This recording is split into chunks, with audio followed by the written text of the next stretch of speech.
I was thinking about you today, Ed, because I was thinking about the amazing, absolutely, how you made yourself. I was thinking about it today, which, you know, there are artists out there who are very talented, who are discovered, but you, as you were talking about earlier, you got this guitar, you're getting on the tube, you're going all over town. You really were getting yourself known on YouTube, and when you got your first hit, it wasn't this... You weren't this produced act that had gone through the machine, which I think is fascinating. Well, I didn't make it on my looks. I disagree. Thank you. I disagree, because I feel like I'm looking in a mirror. You're the best looking man I've ever seen. Do you know, when I moved to London, you know, I played guitar at school and I wrote songs at school, and I moved to London and I quickly realised that I wasn't any good. And everyone that I was 17, I was gigging with like 24-year-olds that had good songs, they sung well, they played guitar.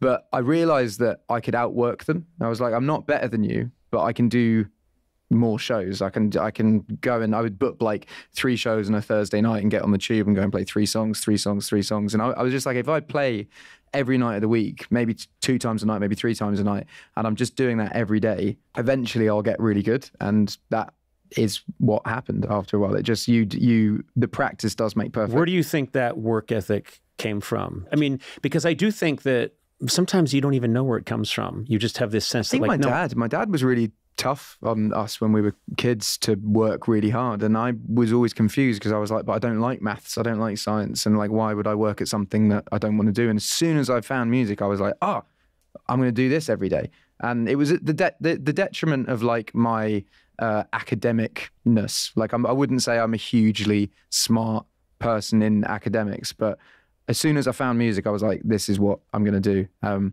my dad always said, like, choose someone that you admire and work harder than them. So like, so my hero when I was a kid was James Blunt.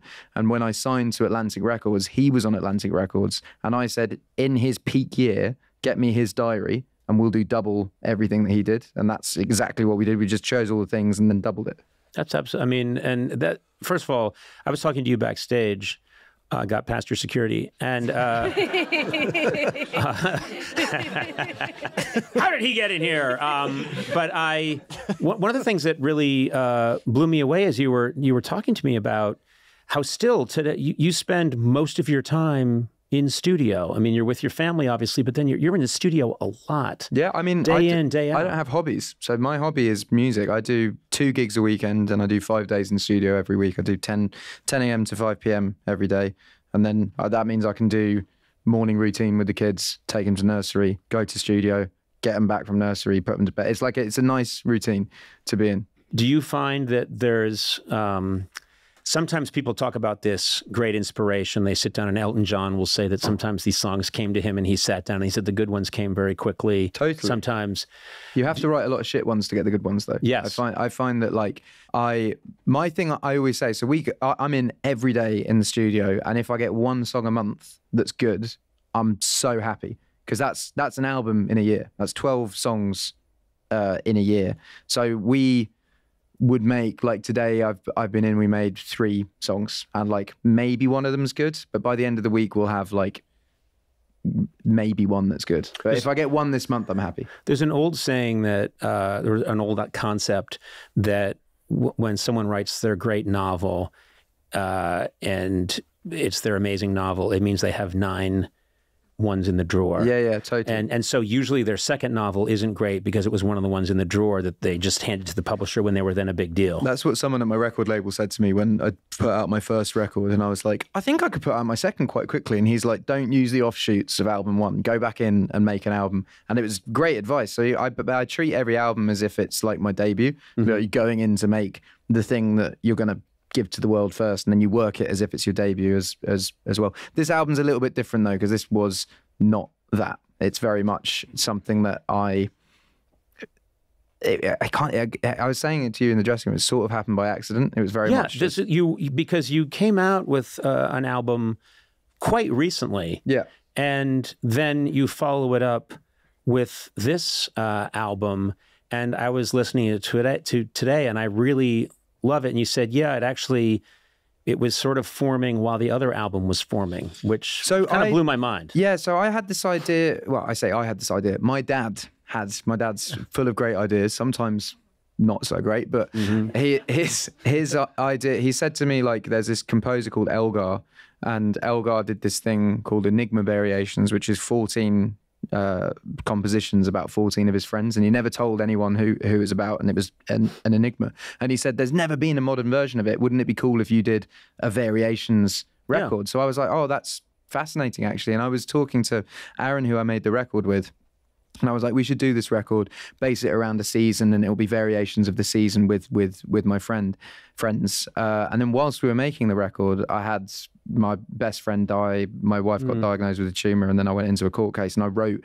loads of songs about that in the space of that month. And then, because all of those songs were finished quite quickly, that album was done, which became Subtract. But actually, we were in making Variations. So after all of that, we went back and finished it, and it was done. But like songs like, if you know my album Subtract, like the opening 2 songs were meant to be on Autumn Variations. They were meant to be the first 2 of Autumn Variations, and it just came.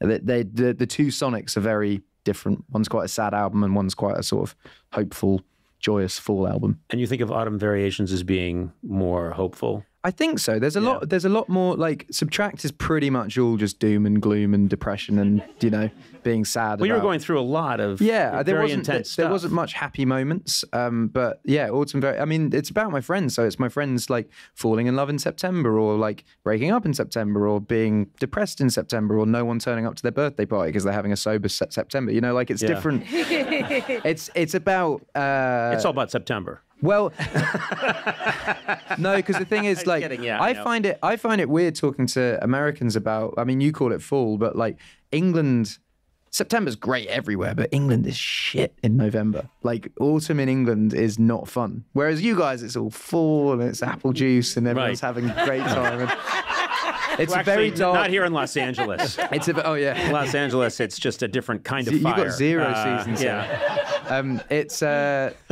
So I think it gets very days are really short, gets very dark, very cold, very lonely, and it's that's kind of what was the inspiration of the record. That after a month of like 3 months of summer where you're having all the fun with all the friends and you're going to festivals and you're going out and you're in the pub gardens, like it suddenly changes very quickly in England, which is sort of the inspiration of the record. But it's all like, it's weird the changes that happened in people's lives. Like I would have people like having babies and suddenly their life is completely shifted, or getting into a new relationship and it's completely shifted. And it's interesting that after summer there is a switch in people's heads that goes, right, back to work, back to school, back. It's a different feeling. Well, it's funny because we're all on that schedule when we're kids, and then of course it changes because you got to work through the summer, you got to work into the fall.